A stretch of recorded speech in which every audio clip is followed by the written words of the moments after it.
Today, I divest the traditions that were inherited by English settlers and impressed upon the African Americans or the Africans who were taken away through the slave trade. Today I commit to grounding in African spiritual tradition. Today I commit to continue to fight for liberation of Black people, brown people, all over the world. Today I commit to passing down these traditions to my sons and their children and their children. And today I give thanks to the ancestors. Today I honor my grandmother Rose, who bravely attempted to escape from slavery 3 times.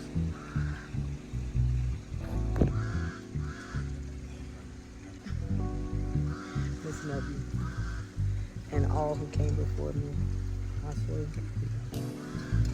Torn from the arms of your mother,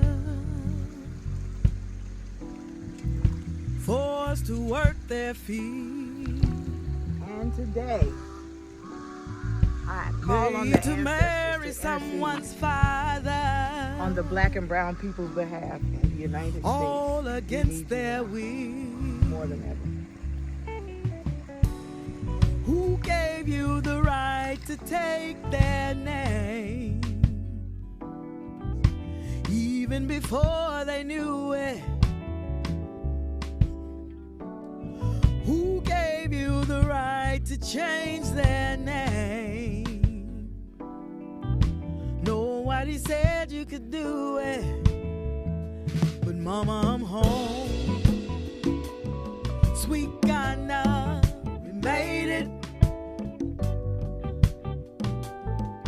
We made it. Mama, I'm home. Welcome home, mama. We made it.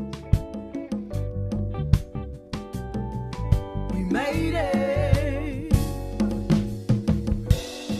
Didn't you know they would die in those dungeons? In spite of what their captors say. How dare you say they're not human? How dare you put a price on a Black baby's head? Who told you that we feel no pain? Who gave you the right to steal their joy? What kind of monster are you, really? To separate a mother from a baby girl, a boy. But mama, we're home. Sweet Ghana, we made it.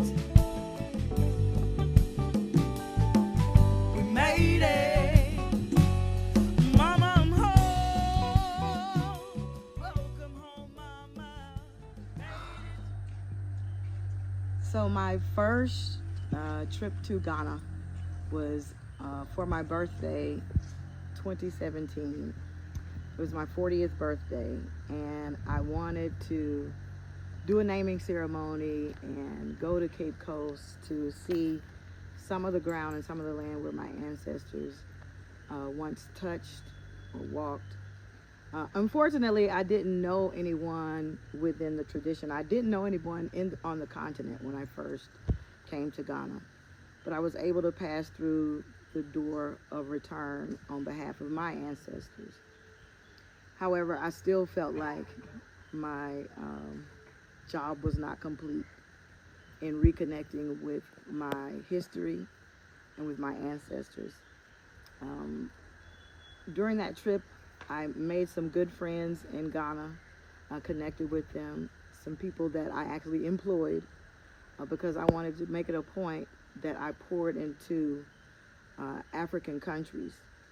I had an African clothing line, and I didn't want to buy fabric in the U.S. because I knew that fabric was Chinese fabric. And I knew that supporting that was also disenfranchising the culture here in Ghana. And I knew how important it was to keep the textile industry going. So I made 3 more trips back to Ghana, purchasing fabric from Ghanaian fabric producers, and hiring a seamstress who sews for me. Her name is Amelia. She's great.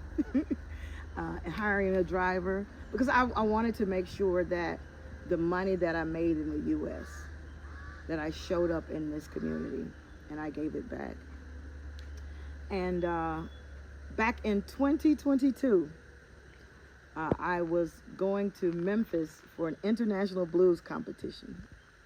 And when I was packing to go, I heard that the Asante Hinti would be in Memphis for that trip. And so when I heard that, I packed my kente gown, my woven kente gown, because I knew it was tradition to wear your good kente for such events. So I stood along Beale Street as the procession came along, and your Hemanhene was also part of the procession, and I was waving at the people. And during that procession, one of the women in the procession saw me in my kente, and she said, "Get in." And from that moment, I was so proud. I think that was like the proudest moment of my life, because it felt like I was being received back with my people prior to officially being received back with my people. But that really connected me to the Asante culture, and I wanted to learn more. I wanted to know more. I wanted to come to Kumasi because I'd been to Accra several times. And so this trip for my birthday, 47, I was able to come, being hosted by your beautiful chief, to come back, and was offered up this beautiful ceremony. And what this means for me, again, is giving my, not just me, family and tradition, but also my sons, their sons, my mother, who is still living, and my family and friends who are also Black.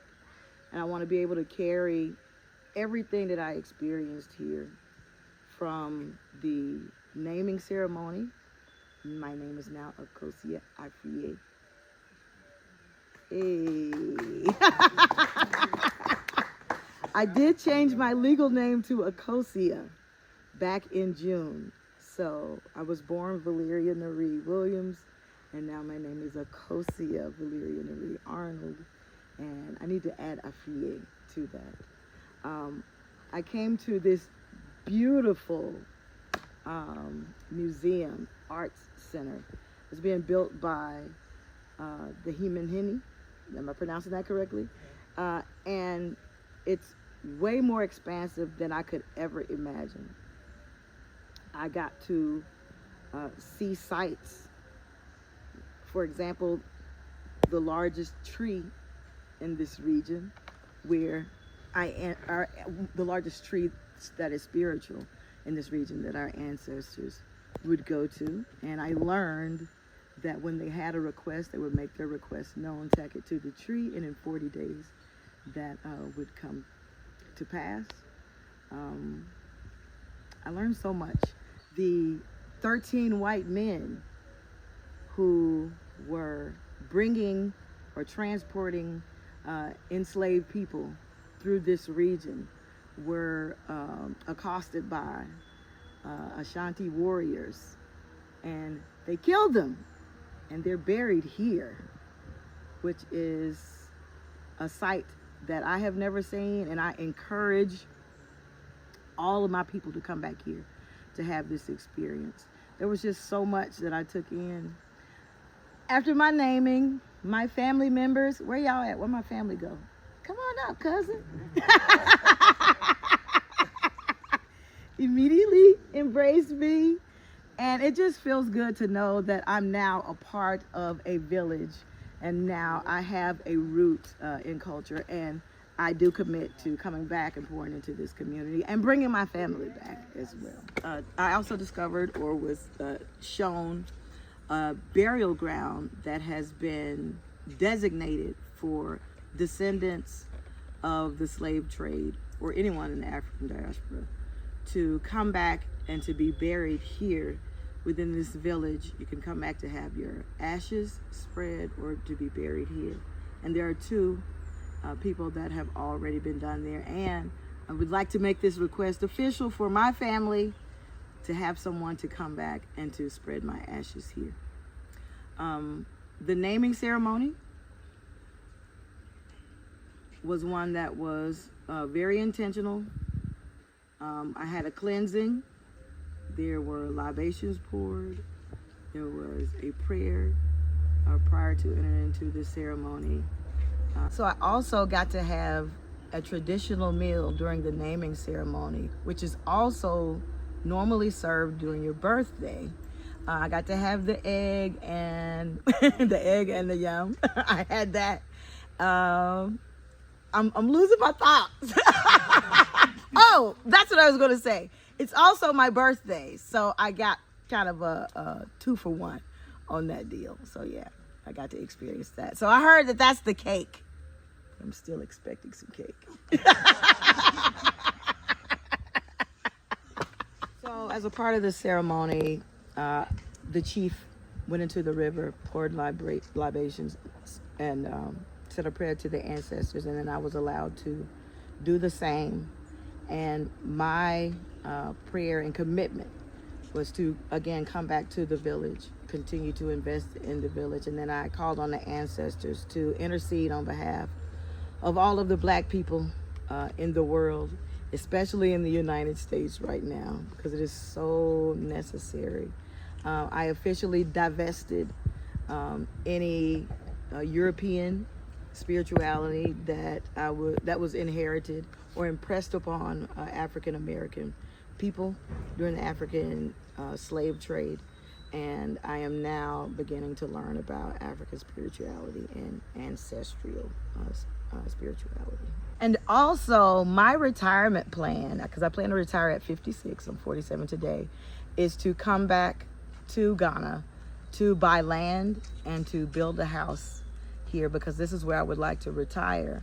And I found out that people from the African diaspora actually get a discount. And this is something that you're able to do, to come back to this country, to this village, and purchase land to build a home so that you have a home and you feel safe.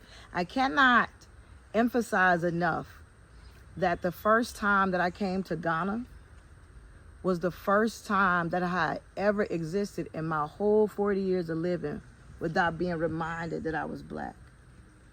I was just simply me. And I didn't recognize that until I got here. Because in America, or even in Europe, or in Japan, I've been to those countries, and when you walk into a place, you're immediately received as a threat. Everyone is looking at you to see, if you're going to take something from them. But when I came here, I was allowed to simply exist. And that's one of the reasons why I continue to come back to Ghana. And people ask me, because I travel here alone, why aren't you afraid to come to Ghana alone? And I said, I'm safer in Ghana by myself than I am in anywhere in the United States. Ghana is very safe. The people are hardworking people. They might try to sell you something, but they're not going to take from you.